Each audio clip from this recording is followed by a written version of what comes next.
Assalamualaikum warahmatullahi wabarakatuh. Kisah Sayyidnya tiga pendukung setia Sayyidina Husain bin Ali bin Abi Thalib, cucu Rasulullah Shallallahu Alaihi Wasallam. Sebelum terjadinya tragedi Karbala menjadi kisah sedih yang tercatat dalam sejarah. Tiga pendukung Imam Husain tersebut adalah Muslim bin Aqil, Hani bin Urwah, dan Abdullah bin Yaktir. Ibnu Qutaibah Al-Dinawari dalam bukunya yang berjudul Al-Akbar Al-Tiwal menulis, Sayyidina Husain mendengar berita duka itu pada Selasa 22 Dzulhijjah 60 Hijriah saat dalam perjalanan dari Mekah menuju Kufah.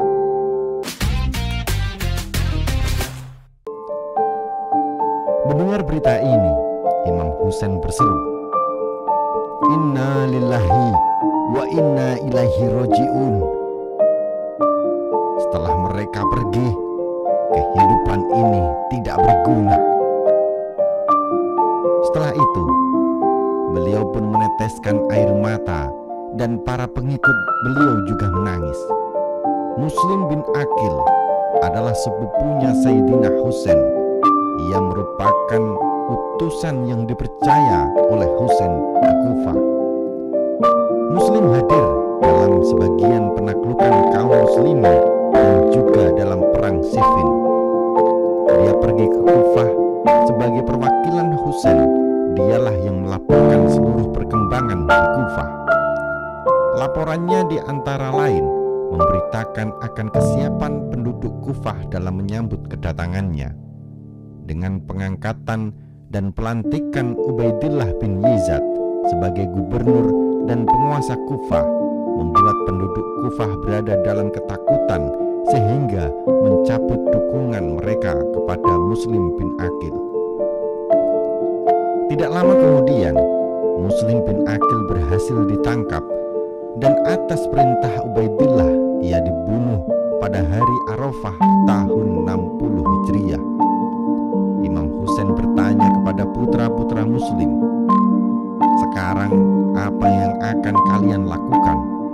Mereka menjawab, "Demi Allah, kami tidak akan kembali kecuali setelah membalas dendam atas kematiannya atau kami juga gugur sebagai syahid."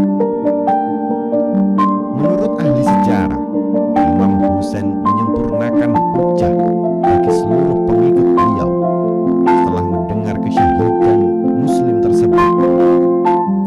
Mereka yang mengikuti Imam Husain hanya demi menumpuk harta dan kedudukan meninggalkan beliau. Ucapan Imam Husain kepada seorang penduduk Kufah di persinggahan ini, "Demi Allah, seandainya saya berjumpa denganmu di Madinah, niscaya saya akan tunjukkan kepadamu bekas Jibril di rumah kami dan bagaimana ia duduk untuk membawakan wahyu kepada kakekku. Wahai saudaraku, banyak orang yang telah mempelajari ilmu pengetahuan dari kami." Tokoh pembela Sayyidina Husain yang syahid lainnya ialah Hani bin Urwah Muradi. Dia adalah pembesar Kufah dan penolong setia Ali bin Abi Thalib radhiyallahu an. Ia turut serta dalam perang Jamal dan perang Siffin. Hani adalah pilar utama perlawanan Hujar bin Adi dalam bertempur melawan Yazid bin Abi. Ia juga termasuk orang-orang yang tidak membaiat Yazid. Rumahnya semenjak zaman masuknya Ubaidillah bin Yazid ke Kufah menjadi pusat kegiatan politik dan militer. Ia memainkan peranan penting dalam membantu perlawanan Muslim bin Aqil. Ia syahid pada tanggal 8 Dzulhijjah tahun 60 Hijriah atau 680 Masehi. Setelah syahadahnya Muslim bin Aqil dan atas perintah Ubaidillah bin Yazid, kepalanya ditebas dan terpisah dari badannya. Kesyahidannya sampai kepada Imam Husain ketika beliau sedang dalam perjalanan dari Madinah menuju Kufah. Imam Husain menangis atas syahadahnya Urwah dan membacakan ayat istirja.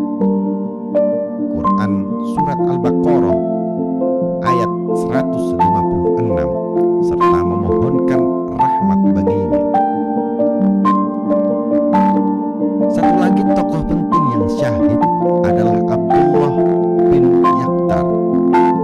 Dia saudara asuh dan utusan Husain alaihissalam ke Kufah bersama Muslim bin Aqil.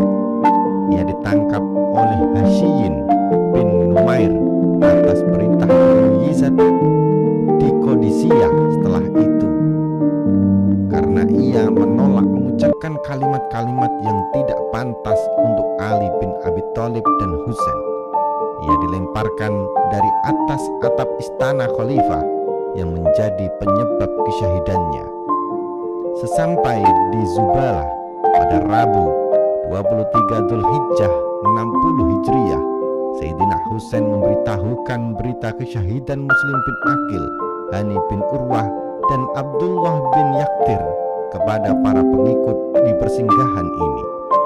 Setelah itu beliau berkata, "Para pengikut di Kufah telah meninggalkan kita tanpa penolong.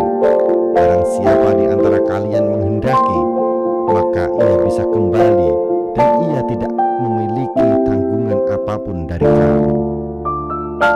Jika Anda merasa bahwasannya kisah ini bermanfaat, silahkan like, komen, dan share konten ini ke seluruh jaringan yang Anda miliki. Wallahu a'lam bishawab. Assalamualaikum warahmatullahi wabarakatuh.